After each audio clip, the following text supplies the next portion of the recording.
በስመ አብ ወወልድ ወመንፈስ ቅዱስ አሐዱ አምላክ አሜን። ውድ የተከበራችሁ የናርዶስ ሚዲያ ተከታታዮች እንደምን አላችሁ? እንዴት ሰነበታችሁ? እኔ እግዚአብሔር ይመስገን በጣም ሰላም ነኝ፣ ደህና ነኝ። ሰላም ክርስቶስ ይብዛላችሁ። የጌታችን የመድኃኒታችን የኢየሱስ ክርስቶስ ከእመቤታችን ከቅድስት ድንግል ማርያም ከመወለዱ እስከ ማየ ዮርዳኖስ ማለትም በዮርዳኖስ እስከ መጠመቁ ድረስ ያለውን እንግዲህ ታምረ ኢየሱስ የሚለውን ንባብ ጀምረናልና ዛሬ ደግሞ በሁለተኛው ታምረ ኢየሱስ መጥቻለሁ ማለት ነው።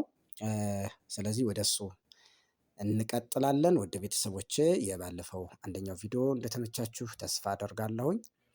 ሼር፣ ሰብስክራይብ እንዲሁም ደግሞ ላይክ ያደረጋችሁ ለሁሉም እንዲዳረስ እንድታደርጉ በእግዚአብሔር ስም አሳስባለሁ። ቀጥታ ወደ ታምረ ኢየሱስ። በስመ አብ ወወልድ ወመንፈስ ቅዱስ አሐዱ አምላክ አሜን።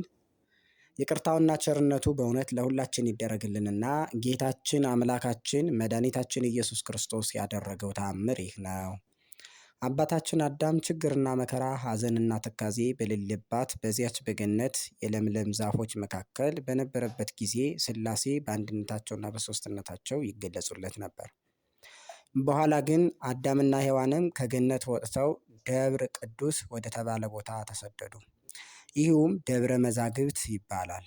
ከዚያም ወደ እሷ ለመድረስ በማይችሉበት ገንዘብ የገነትን ጤና መዓዛ እያሸተቱ ተቀመጡ። አስቀድመን እንደተናገርነው እግዚአብሔር ገነትን በእሳት ቅጽር ከቦ ጠባቂ መልአክ አቁሞባታልና ወደ ገነት ለመቅረብ ባልተቻላቸው ጊዜ መራራ ልቅሶን አለቀሱ። ከገነትም ከወጡ በኋላ ለ3 ዓመት በጽኑ ልቅሶና ሐዘን ኖሩ። ከዚህ በኋላ አዳም ሚስቱ ሔዋንን አወቃት፣ ቃየልንና እህቱንም ወለደች። ዳግመኛም አቤልንና እህቱን ወለደች። ቃየልም በወንድሙ በአቤል ላይ ይቀና ነበረ፣ ከሱ ጋር የተወለደችውን መንትያ ሴት ያገባ ዘንድ ወዷልና። አዳም ግን የቃየልን መንትያ ለአቤል፣ የአቤልን መንትያ ለቃየል አጋባቸው። እሱ አዳም ዕለተ ጽንስ ዕለተ ልደት ያገናኛቸውን እህትና ወንድም ሊያጋባቸው አልፈለግም ነበርና። እንግዲህ የቃየል ጸቡ ከወንድሙ ጋር ምክንያቱ ይህ ነበር። ዳግመኛ ቃየል ከምድር ፍሬ ለእግዚአብሔር መሥዋዕት አቀረበ። አቤልም በበኩሉ ከበጎቹ በኩራት የሰቡትን አቀረበ።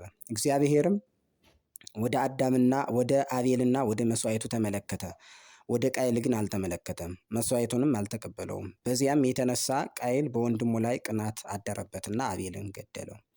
በዚያም ጊዜ እግዚአብሔር በደመና ሆኖ ቃየል ቃየል ወንድምህ አቤል ወዴት አለ? አለው። ቃየል በልብ ትዕቢት አላውቅም፣ በውኑ እኔ ወንድሜ የአቤል ጠባቂው ነኝን? ሲል መለሰ። እግዚአብሔርም እንግዲያ ጠባቂው ካልሆንክ ስለምን ገደልከው? አሁንም ባለ ዘመን ሁሉ በምድር ሁሉ ላይ ድንጉጥና ተቅበዝባዥ ሁን በማለት እግዚአብሔር ቃየልን ረገመው። አዳምና ሔዋንም ስለ ንጹሕና ጻድቁ ልጃቸው ስለ አቤል ሞት የ100 ዓመት በፍጹም ሐዘንና ልቅሶ ኖሩ። ከአቤል ሞት ጀምሮ 100 ዓመት ከተፈጸመ በኋላ አዳምና ሔዋን በሩካቤ ሥጋ ተዋወቁ። እግዚአብሔር ከ8ቱ ቤተሰቦች ጋር ከማየ አይህ ያዳነው ከኖህ ዘር ንጹሐን አባቶች እስከተወለዱ ድረስ ልጅ በመውለድ ተባዙ። አብርሃምም ከማየ አይህ መዝነብ በኋላ ላሉ ቅዱሳን አባቶች ተቀዳሚያቸው ነበር፣ እግዚአብሔር ወዳጁ አድርጎታልና። ከዚያም የይስሐቅና የያዕቆብ ዘር በዛ፣ ትውልዳቸውን በረከተ። 5 ቀን ተኩል እስኪፈጸም ድረስ እግዚአብሔር አዳምን ከገነት ባወጣበት ሰዓት በተረገመችው ምድር ኑሮህን ትኖራለህ ብሎ ነግሮት ነበርና 5 ቀን ተኩል የተባለውም ትርጉሙ 5500 ዘመን ማለት ነው። አዳም ከገነት ከወጣ በኋላ እኒህ ዓመታት በተፈጸሙ ጊዜ የዓለሙ ሁሉ መድኃኒት የሚሆን የመምጫው ሰዓት ቀረበ። ይቅር ባይ የሚሆን እግዚአብሔርን ትተው በጣዖት የሚያመልኩትንና የሰይጣን ተገዢ የሆኑትን ሁሉ ሊያድናቸው ወዷልና። እግዚአብሔር አምላክን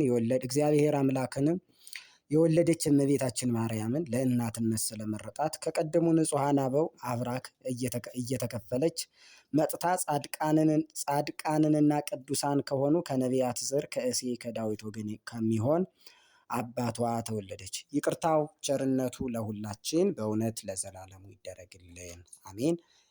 ውድ የናርዶስ ሚዲያ ቤተሰቦች ታምረ ኢየሱስ ሁለተኛው ታምር ይህንን ይመስላል። እንግዲህ ከዚህ የምንይዛቸው መሰረታዊ ሀሳቦች ወይም እንደ ጥያቄ የምናነሳቸው ይሆናል። እንግዲህ ጥያቄውን እናንተ ታነሳችሁት፣ እኔ ጥያቄውን በሌላ ቪዲዮ አብራራለሁ ማለት ነው።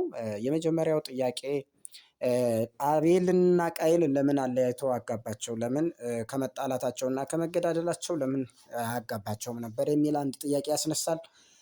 ከዚያ ውጭ ደግሞ እንዲሁ አልፎ አልፎ የሚያስነሱ ጥያቄዎች ይኖራሉ። ውድ ቤተሰቦቼ እነሱን ጥያቄ ታነሳችሁ በማብራራት በኩል እመጣለሁ።